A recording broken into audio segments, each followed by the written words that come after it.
중동에 다시 전운이 감돌기 시작하면 시장은 늘 같은 순서로 움직입니다. 먼저 공포의 프리미엄이 붙고 그 다음 현금화가 일어나며 마지막으로 안전자산 재배치가 본격화됩니다. 이번 뉴스의 핵심도 그 흐름 그대로입니다. 미 해군 전투기가 이란 인근 해역에서 미 항공모함에 접근하던 이란 드론을 격추했다는 소식은 단순 사건 하나가 아니라 오판 한 번이면 확전이 가능한 구간에 들어섰다는 경고 신호입니다. 그리고 이런 경고 신호는 차트보다 빠르게 투자자들의 심리를 흔듭니다. 심리가 흔들리면 가장 먼저 돈이 향하는 곳이 어디냐? 바로 금과 은입니다. 금과 은은 평소에는 금리 달러 넘 실질 금리에 묶여 움직이지만 지정학 리스크가 붙는 순간 보험료처럼 급등합니다. 뉴스에서 금은 선물이 장중 5% 이상 폭등했다고 말하는데 이건 단순한 기술적 반등이 아니라 포지션이 한쪽으로 과도하게 쏠려 있었다는 뜻이기도 합니다. 즉, 직전에 누군가의 발언이나 인사 이슈로 금은이 크게 밀렸고 그 상태에서 중동 변수 같은 트리거가 터지자 숏 커버링과 신규 매수가 동시에 붙으며 상승폭이 커진 겁니다. 이런 구간에서 투자자들이 흔히 착각하는 게 있습니다. 금이 오르면 안전해졌다가 아닙니다. 금이 급등했다는 건 시장이 불안해졌다는 증거입니다. 그래서 금과 함께 무엇이 움직였는지도 반드시 봐야 합니다. 같은 뉴스에서 서부 텍사스산 원유가 장중 2% 이상 급등했다고 했죠. 전쟁 리스크의 1차 충격은 에너지에 반영됩니다. 공급망, 해상운송, 보험료, 지정학 프리미엄이 바로 유가에 붙기 때문입니다. 그런데 유가가 오르면 인플레이션 우려가 다시 살아납니다. 인플레이션 우려가 살아나면 금리 경로가 더 복잡해지고 그 순간 주식은 가장 먼저 맞습니다. 실제로 뉴욕 증시 3대 지수가 일제히 급락했습니다. 이 조합이 바로 리스크 오프의 전형입니다. 금은 상승, 유가 상승, 주식 하락. 여기서 중요한 질문은 하나입니다. 이게 하루짜리 헤드라인이냐 아니면 며칠짜리 추세의 시작이냐? 그 답은 외교 일정과 요구 조건의 간극에서 나옵니다. 미국과 이란이 6일 튀르키예에서 회담을 하지만 이란은 핵 협상 중심, 미국은 미사일 억제 등 더 많은 것을 요구하는 그림이라면 합의가 쉬울 리 없습니다. 합의가 어렵다는 건 불확실성의 시간이 길어진다는 뜻이고 불확실성이 길어지면 금은 한 번 튀고 끝이 아니라 조정 후 재상승 구조로 바뀌기 쉽습니다. 오늘은 여기까지 잡겠습니다. 이번 뉴스에서 많은 분들이 놓치기 쉬운 대목이 하나 있습니다. 중동 해역에서의 드론 격추 같은 군사 이벤트만 보게 되면 그럼 금은 그냥 전쟁 공포로 오르는 거지라고 단순화하기 쉽습니다. 그런데 시장은 단순하지 않습니다. 지정학 리스크가 폭발력을 가지려면 내부 불안이 동시에 붙어야 합니다. 그리고 이번에는 이란 내부의 불안이 뉴스에 함께 실려 있습니다. 테헤란 전통시장에서 대형 화재가 발생했고 최근 이란 내 대형 화재 때마다 미국과 이스라엘의 외부 공격이라는 소문이 돌면서 정부 내부가 동요한다는 흐름이죠. 이게 왜 중요하냐면 내부 불안은 외교 협상력을 약화시키고 강경 노선을 부추기며 작은 사건을 큰 충돌로 키우는 가속 페달 역할을 하기 때문입니다. 시장은 바로 그 가속 페달을 두려워합니다. 그래서 금의 상승이 단순 리액션이 아니라 리스크가 구조적으로 길어질 수 있다는 가격 신호로 읽히는 겁니다. 이 구간에서 금 투자자들이 체크해야 할 포인트는 3가지입니다. 첫째, 상승의 성격입니다. 금이 천천히 계단식으로 오르면 실질 금리 달러 정책 기대가 만든 추세일 가능성이 큽니다. 반대로 하루에 3%에서 5%씩 급등하는 상승은 보험료가 붙는 구간이고 그 뒤에는 대개 변동성 확대가 따라옵니다. 즉, 오늘 급등이 내일도 그대로 이어진다고 단정하면 위험합니다. 급등 뒤에는 흔히 조정으로 겁을 주고 다시 가는 흐름이 나옵니다. 둘째, 은의 움직임입니다. 은은 금보다 훨씬 변동성이 큽니다. 안전자산 성격도 있지만 산업 수요의 색깔이 강해서 위험 회피 구간에서도 금보다 더 과격하게 튀었다가 더 과격하게 꺾이기도 합니다. 뉴스에서 금, 은이 함께 5% 이상 급등했다고 했다면 그건 시장이 해지 수요 플러스 포지션 정리를 동시에 실행했다는 신호일 가능성이 큽니다. 금만 오르고 은이 못 따라오면 안전 선호가 제한적일 수 있고 금과 은이 동시에 강하면 공포가 더 깊거나 포지션이 더 한쪽으로 쏠려 있었다고 봅니다. 셋째, 유가와 주식의 동행입니다. 유가 상승이 지속되면 인플레 우려가 재점화되고 인플레 우려는 다시 금리 경로를 흔듭니다. 여기서 시장이 가장 싫어하는 시나리오는 유가 상승 화살표, 인플레 재발 화살표, 금리 고착 화살표, 성장주 슬래시 지수 압박입니다. 이 조합이 나오면 주식은 매도 압력이 커지고 동시에 금은 안전자산과 인플레 해지라는 두 개의 얼굴을 동시에 쓰게 됩니다. 그래서 이 구간의 금은 단순한 방어 자산이 아니라 포트폴리오 재편의 중심축이 됩니다. 결론적으로 지금 필요한 건 감정이 아니라 전략입니다. 가격이 급등한 날에는 따라붙는 매수보다 변동성 구간에서 흔들리지 않는 매수 계획이 더 중요합니다. 그래서 이제 핵심은 6일로 예정된 미국-이란 회담입니다. 시장은 회담이 열린다는 사실만으로 안심하지 않습니다. 오히려 더 중요하게 보는 건 회담 의제가 얼마나 좁게 합의되어 있느냐, 그리고 서로가 원하는 조건의 간극이 얼마나 크냐입니다. 이번 뉴스에서 나온 표현 그대로 이란은 핵 협상만을 이야기하려고 하고 미국은 미사일 억제 같은 더 넓은 요구를 포함시키려는 그림입니다. 이 구조가 왜 위험하냐면 협상이 결렬될 확률이 높아질 뿐 아니라 협상 과정에서 상대의 체면을 건드리는 순간 강경 발언이 튀어나오고 그 발언이 금융시장을 흔들기 때문입니다. 금은 이 순간부터 단순한 피난처가 아니라 정치적 오판 가능성에 붙는 가격이 됩니다. 여기서 월가가 가장 경계하는 트리거는 크게 두 가지입니다.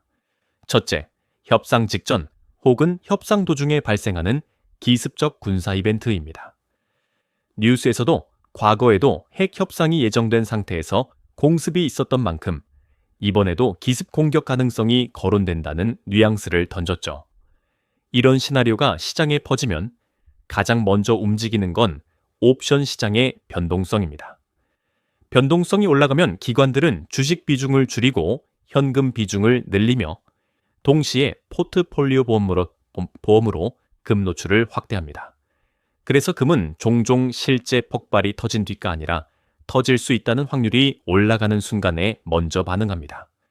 즉, 뉴스가 쌓일수록 금의 하방은 단단해지고 조정은 매수 기회로 소비될 가능성이 커집니다.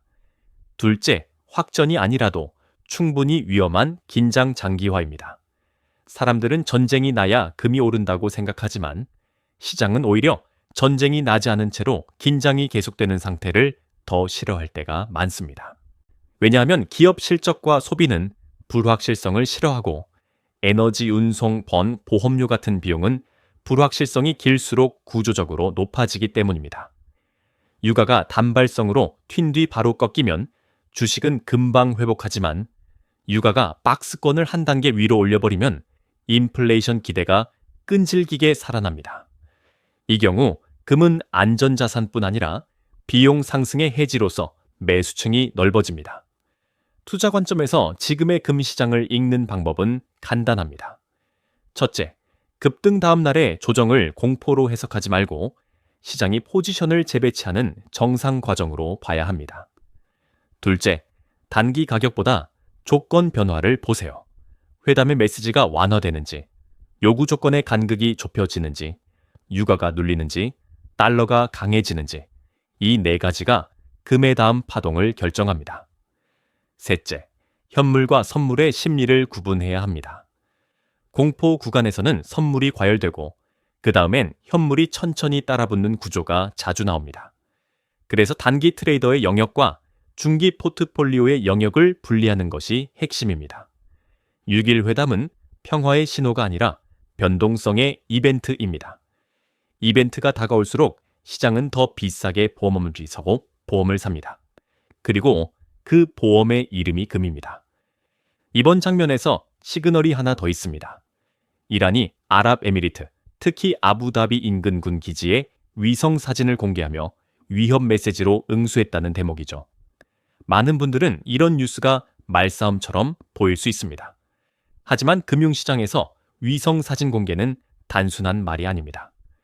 우리는 표적을 알고 있고 언제든 확장할 수 있다는 형태의 억지력 과시입니다. 억지력 과시는 전쟁을 막기도 하지만 동시에 오판의 위험을 키웁니다. 누군가가 과시를 과시로 받아들이지 않고 실행 의지로 해석하는 순간 긴장은 계단을 한 칸 더 올라갑니다. 금은 바로 이 계단을 가격에 반영합니다. 이제 투자자가 해야 할 일은 공포 자체가 아니라 공포의 전파 경로를 읽는 겁니다. 전파 경로는 대체로 세 갈래로 나뉩니다. 첫째, 에너지 경로입니다. 중동 불안은 유가를 올리고 유가 상승은 인플레이션 기대를 자극하며 인플레 기대는 금리 변수를 다시 흔듭니다. 둘째, 위험 자산 경로입니다. 불확실성이 커지면 주식은 매도 압력을 받고 특히 레버리지나 고밸류 구간이 먼저 깨집니다. 셋째, 달러 경로입니다. 리스크 오프가 강해지면 달러가 강해질 때가 많고 보통 달러 강세는 금의 부담입니다.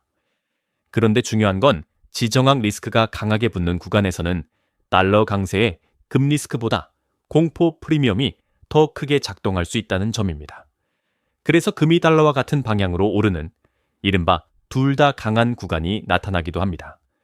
이때는 금이 단순 통화 상품이 아니라 보험이라는 정체성이 앞서는 구간입니다. 여기서 많은 분들이 그럼 지금 무조건 금을 사야 하냐라고 묻습니다. 답은 조건부입니다. 급등 직후에는 항상 두 가지가 뒤따릅니다. 첫째, 헤드라인 피로감입니다. 뉴스가 더 악화되지 않으면 시장은 하루 이틀 만에 공포에 익숙해지고 그때는 금이 조정받을 수 있습니다. 둘째, 포지션 정리입니다. 선물 시장은 특히 빠르게 과열되기 때문에 급등 뒤에는 차익 실현과 되돌림이 자주 나옵니다. 그래서 지금은 추격 매수가 아니라 분할 매수 계획이 훨씬 안전합니다.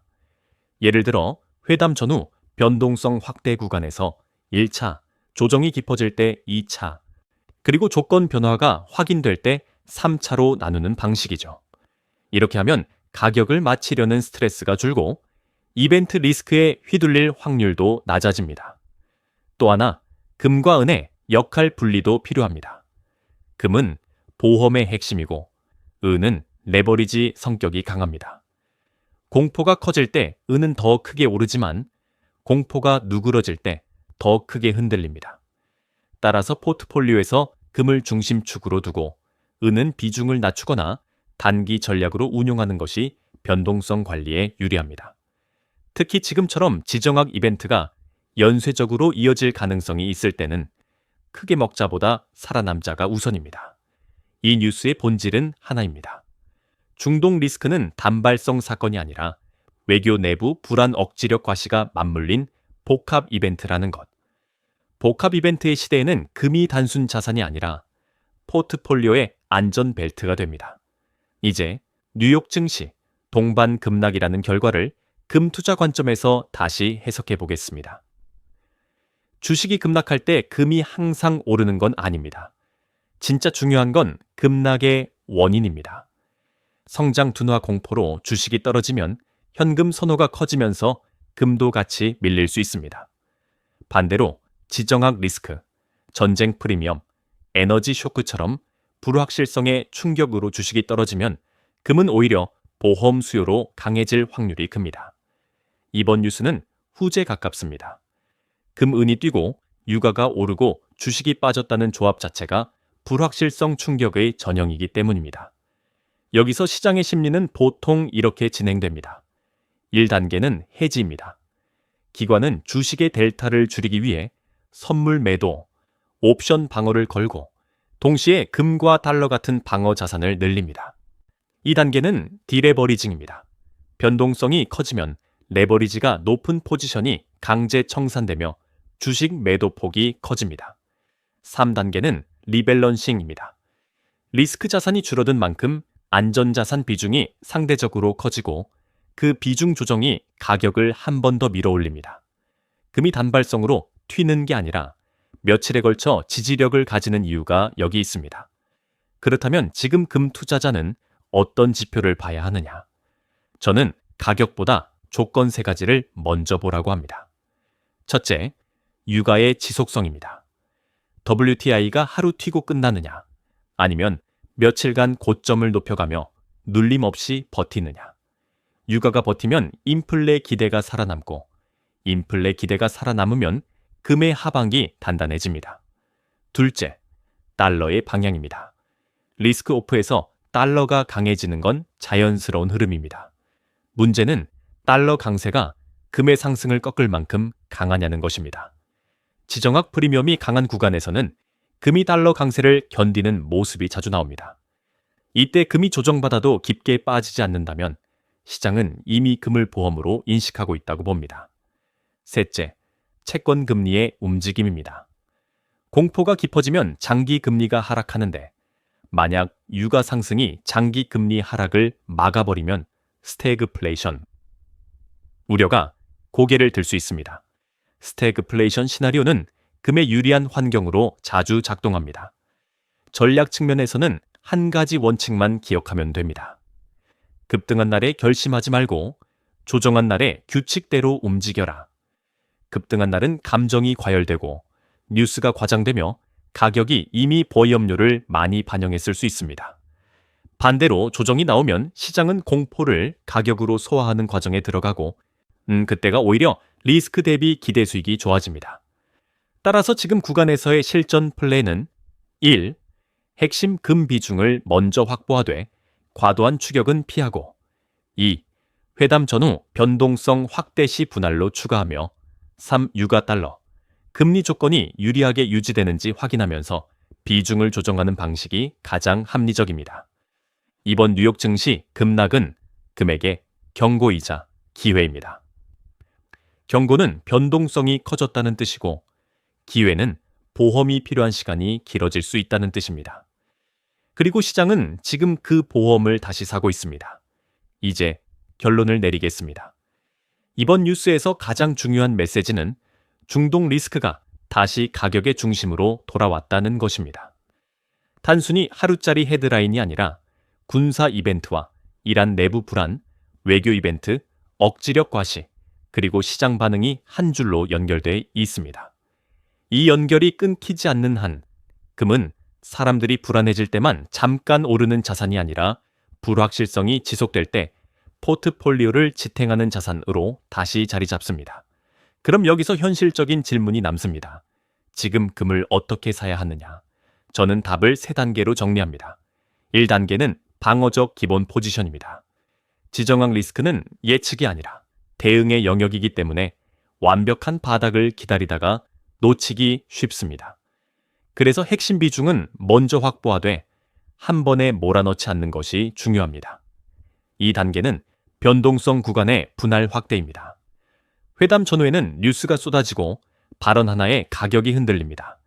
이때 공포가 줄어서 조정이 왔다라고 오해하면 안 됩니다. 조정은 종종 과열을 시키는 과정이고 보험이 필요한 기간이 길어질수록 조정은 매수 기회로 소비됩니다. 3단계는 조건 확인 후에 리밸런싱입니다.